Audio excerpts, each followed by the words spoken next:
అయినప్పటికీ భక్తుని ఇబ్బంది పెడితే నిలబడలేకపోయినాడు. కాబట్టి గమనించండి, మనమంతా కూడా నిత్యము భగవన్నామ స్మరణ చేస్తూ భగవద్భక్తులుగా చెప్పడమే కాదు, మనస్స వాచ కర్మణ, మనస్సునందు భగవంతుని నిలుపుకోవాలి, మాట ఎందు వాక్కు ఎందు భగవంతుని నామం పలకాలి, కర్మణ నువ్వు చేసే పనిలో భగవంతుని దర్శనం చేయాలి. నువ్వు ప్రతి పనిలో కూడా భగవంతుని ఎప్పుడైతే దర్శనం చేస్తావో, ప్రతి మానవుల్లో దర్శనం చేస్తావో, ప్రతి జీవిలో దర్శనం చేస్తావో, అప్పుడు నీకు భగవంతుడు కనపడతాడు. వాచ, నువ్వు మాట్లాడే ప్రతి మాటలో కూడా భగవన్నామ స్మరణ ఉండాలి. ఎప్పుడైతే భగవన్నామ స్మరణతోనే నువ్వు మాట్లాడతావో, అందుకే ఈ మధ్యన చాలా బాగా పెరిగింది, ఇంతకుముందు అయితే లేదు. జై శ్రీరామ్ జై శ్రీరామ్ చెప్పడం ప్రతి ఒక్కరు కూడా చాలా ఆనందకరమైనటువంటి విషయం. జై శ్రీరామ్ అని చెప్తే వీడు ఏదో ఒక పార్టీకి సంబంధము లేకపోతే ఉన్నటువంటి మహత్యము మహిమ లాంటిది. ఎంత నామస్మరణ చేస్తే ఆ స్థలానికి అంత ప్రాముఖ్యత వస్తుంది. కాబట్టి చేద్దాం. అంతటా చేసేది ఒక రకం, సామూహికంగా చేసేది ఒక రకం, దాన్ని భగవత్ సాన్నిధ్యంలో చేసేది ఇంకొక రకం.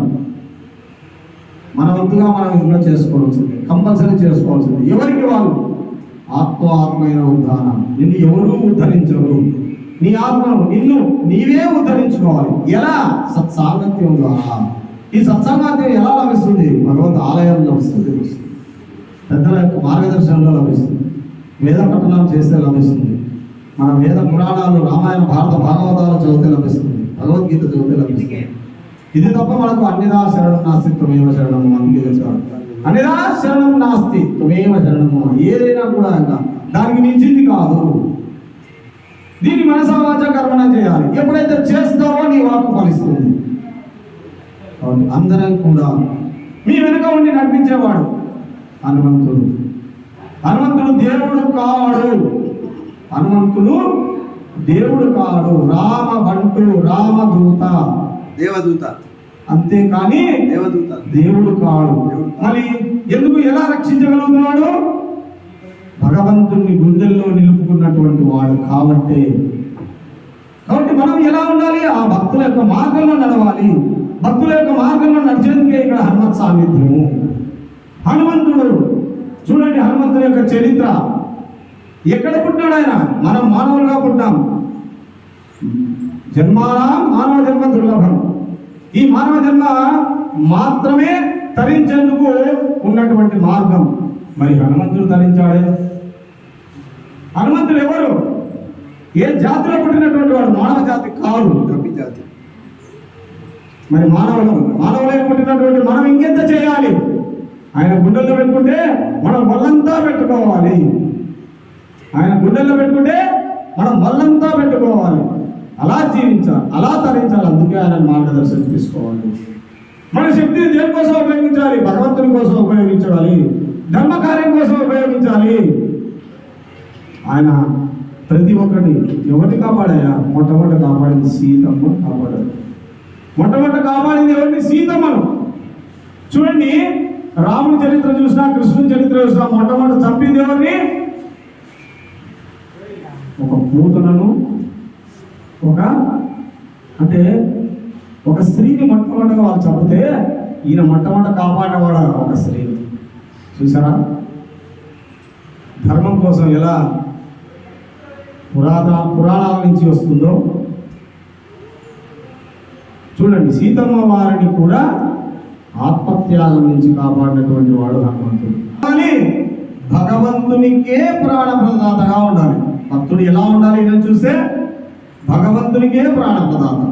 మరి మనం దౌర్భాగ్యులమా, మంచి వాళ్ళమా? గమనించండి. మనకు బాగా మంచి చేతులు ఇచ్చాడు, కాలు ఇచ్చాడు, జ్ఞానం ఇచ్చాడు, అమ్మానాలు ఇచ్చాడు, అంతమందిని ఇచ్చాడు. ఎవరితో కూడా తినిపేయలేదు. ఇంత జ్ఞానం ఇచ్చి భగవంతుని మార్గంలో నడిపించినాడు భగవంతుడు మనల్ని. మళ్ళీ ఆయనకి ఎంత కృతజ్ఞతతో ఉండాలి మనము. ఆయన మార్గంలో ఎంతవరకు నడుచుకోవాలి, ఎంతవరకు మనం ఆయన మార్గాన్ని అందరికీ కూడా చాటి చెప్పాలి. కాబట్టి ఈ రోజు నుంచి, ఈ క్షణం నుంచి భగవన్ నామస్మరణ చేయడమే కాకుండా 10 మందికి నేర్పించాలి. చూడండి ఎంత బాగా భజన బృందం అంత దూరం నుంచి ఇక్కడ ఎంత బాగా చేస్తున్నారు. ఈ పరంపర ఎంతటితో ఆగదు, ఇంకొక 10 మందికి నేర్పించాలి. ఈరోజు తాళం కొట్టడానికి రాదు. ఒక దేవాలయానికి వెళ్తే ఈ దేవుడు ఎవరు చెప్పడానికి లేదు. చాలామంది పిల్లలకు, పెద్దలకు కూడా, పిల్లలే కాదు పెద్దలకు కూడా తెలియదు ఈ భగవంతుడు ఎవరు, ఈ మూర్తి ఎవరు తెలియదు. ఆంజనేయ స్వామి ఎలా ఉంటాడో తెలియదు. ఆ కోతి బొమ్మయ్య అంటే చేస్తాడు కానీ ఆంజనేయ స్వామి బొమ్మయ్య అంటే తెలియదు. కాబట్టి మనమే నేర్పించాలి. మనం ఎప్పుడైతే నేర్పిస్తామో, భగవంతుని యొక్క మార్గంలో ఎప్పుడైతే ఉంటూ ఇంకొకరికి భగవతత్వం చెబుతామో, ఇక నీ జీవితం ధన్యమైనట్టే. ఇదే భగవద్గీతలో చెప్పినటువంటి విషయం. నన్ను ఆశ్రయిస్తూ నా యొక్క గుణగణాలను కీర్తిస్తూ ఎవరైతే అందరికీ చెబుతూ ఉంటారో, ఈ పరంపరను ఇలాగే కొనసాగిస్తుంటారో, వాళ్ళంతా కూడా నాకు ప్రీతి పాత్రులు, వాళ్ళే నాకు భక్తులు, వాళ్ళనే నేను కాపాడుతాను అని చెప్పాడు భగవంతుడు. వాళ్ళని నా దగ్గరకే తీసుకుంటాను, నేను నాలోనే ఐక్యం చేసుకుంటాను. మళ్ళీ మనకు జన్మ రాకూడదు అనే ఉద్దేశం నాకుంటే మేమంతా అదే చెప్తుంటాం ప్రతిసారి కూడా. మానవ జన్మ దుర్లభం, వచ్చినటువంటి ఈ మానవ జన్మను మళ్ళీ రాకుండా చూసుకుందాం. మళ్ళీ రాకుండా ఉండాలంటే భగవత్ కార్యం చేయడమే. ఇంతకు మించింది లేదు. మీతో పాటు వచ్చేది ఇదే, ఇది తప్ప ఏది రాదు. ఎన్ని కోట్లున్నా, ఎన్ని సంపదలున్నా ఏది రాదు. ఇది అందరికీ తెలుసు, అయినా కూడా మాట్లాడుతున్నాం. చూద్దాం, భగవన్నామ స్మరణ చేద్దాం, భగవంతుని మార్గంలో ప్రయాణం చేద్దాం, హనుమంతుని యొక్క బాటలో చూద్దాం. జై